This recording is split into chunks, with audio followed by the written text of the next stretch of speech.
This video will show you how to replace the starter on a Chrysler 300 with a 5.7-liter engine. This will be accessed from under your vehicle. Since this vehicle is all-wheel drive, we will have to lower our power steering rack. You're going to need a 4-wheel alignment. Okay friend, let's get started on our job. Since this vehicle is an all-wheel drive, we have to dislodge our power steering rack. So we're inside of the passenger compartment. We're going to tie off our steering wheel so it cannot spin once we dislodge our steering shaft from under the vehicle. I'm using a strap here, holding the steering wheel so it will not spin. Once you've done that, make your way to the trunk. We're going to the negative battery terminal on the battery.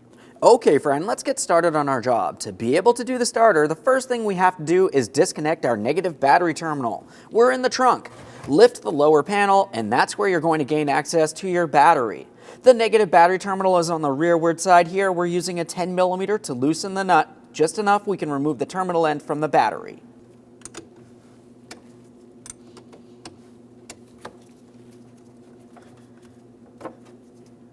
A quick inspection of that to confirm it's not damaged in any way. We're going to set it aside so it's making no contact. Now we're under the front of the vehicle and we can see our power steering gear, or you can call it a power steering rack. Now we will have to dislodge it from the subframe, but before doing that, we have to focus in this area. Now we can see where our steering shaft connects to the power steering gear. Use a 13mm to remove the pinch bolt. After that, we're going to carefully tap this upward, removing it from the power steering rack shaft. Before removing this bolt, you need to be sure that you tied off the steering wheel in the passenger compartment so you do not set off one of your airbags.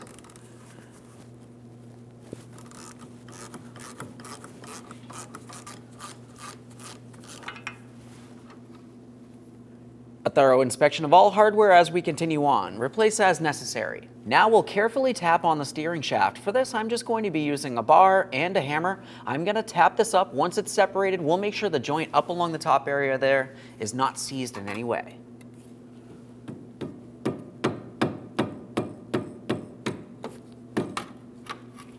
Now we can take hold of that shaft. As you can tell, it pivots as it should. If it was stiff, the joint might be seized and you'd want to service that. This looks good, let's continue on. Now we can move along to our 18mm headed mounting bolts. I have support under here, let's remove those bolts. For the upper mounting bolts, you're going to find that you have an 18mm mounting nut on the far side or the forward side here. So I'm just going to hold that.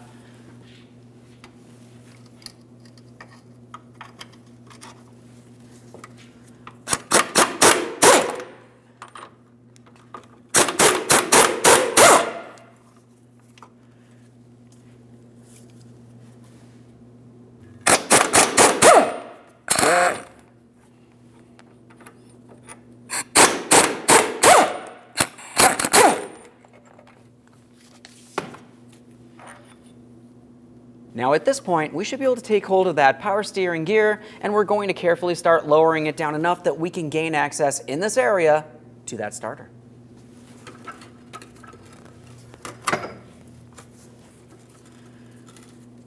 Keep in mind there are power steering lines on the forward side of this, right along this area. We don't want to cause any damage. We can make our way up in here. We have that pulled down and now we have a clear view of our starter.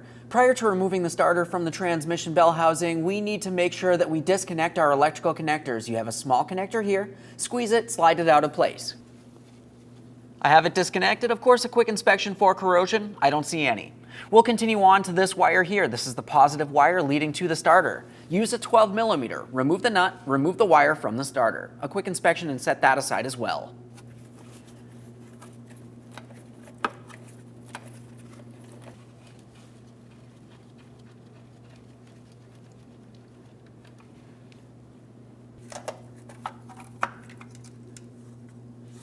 Now we can move along to removing the two pieces of hardware holding the starter to the transmission bell housing. You can see the two bolts right along this area.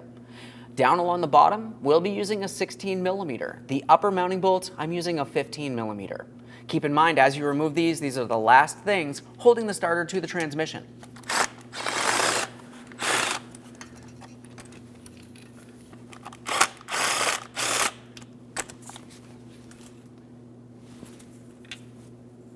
Let's give this a wiggle, and we can start removing it from the vehicle.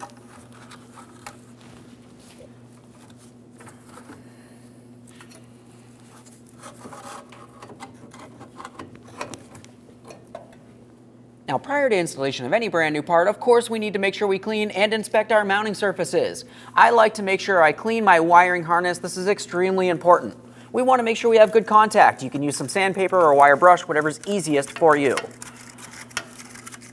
We're just cleaning this as well as possible. We'll give it a thorough inspection. Make sure there's no buildup or corrosion. This looks good. You can also take a peek at the other wire. There really isn't too much that you can do with this typically, but if you do see corrosion, you definitely want to clean that out. Now we're going to be focusing on the transmission bell housing itself. For this, I'm continuing with my wire brush. We're just going to go ahead and clean this down. We're not using any type of detergent which might make its way into the transmission bell housing. We don't want to cause any issues in this area. We'll just make sure there's no raised areas due to debris or anything alike, and we'll continue on. All right, let's get ready to install that brand new starter. When we slide this into position, we'll make sure it's bottomed out against that transmission bell housing and start in each of our 2 mounting bolts.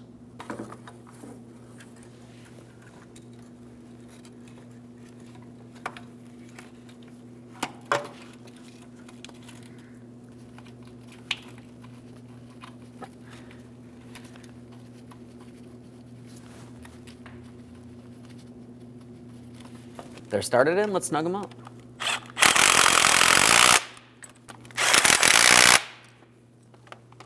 Now that they're snug, I'm going to torque each of these to 40 foot-pounds.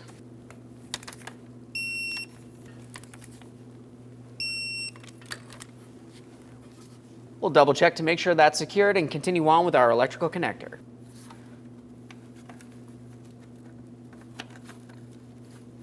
You'll find your starter came with a brand new mounting nut and locking washer.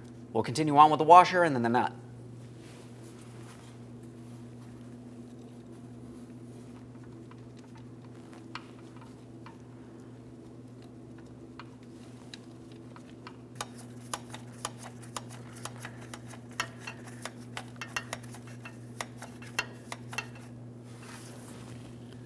Right there's bottomed out. We're going to make sure we take this just a tiny bit further. We want to make sure that we're gently crimping down on that lock washer, but we definitely do not want to cause any damage to the brand new starter. Now we can connect our signal wire.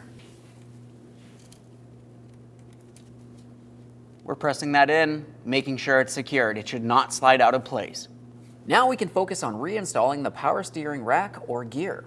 Obviously, we want to make sure we clean and inspect our mounting points on that subframe. So I'm just going to give them a quick wipe here. We want to make sure nothing's rotted, weak, or damaged. There's 2, the other one's over on the far side. Let's get this power steering rack in place. We're going to bring it up. We'll start in our lower hardware and of course the upper hardware as well. After that, we can tighten it down.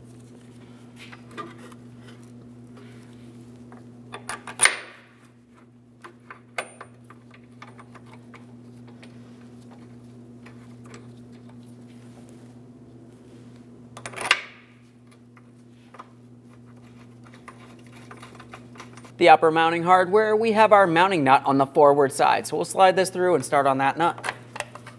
All right, let's snug them up. We'll hold that mounting nut on the forward side there.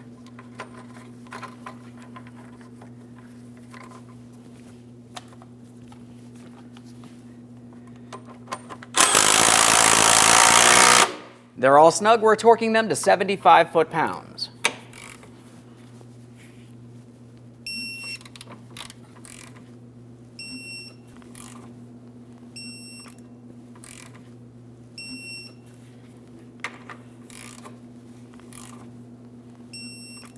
Now we can flex the shield down. We're protecting our mounting bolt and our power steering rack bellow boot. We'll continue on to the power steering shaft. Now as for that steering shaft, let's make sure that we wipe this down and give it a thorough inspection. That looks good. We'll have a peek at that steering rack. Clean down that shaft. This is looking good as well. For good measure, we'll just use a tiny bit of anti-seize on this. Don't need very much. We'll compress the shaft, slide it into place. Now let's continue on to our pinch bolt. I'm using blue thread locker. We'll slide this through, start it in, snug it up. The torque will be 32 foot-pounds on this.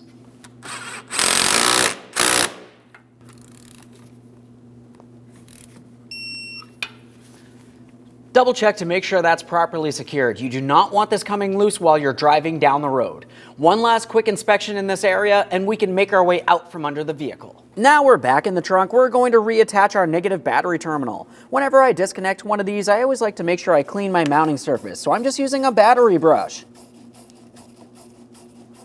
We'll make sure we remove any corrosion from either side of this prior to installation.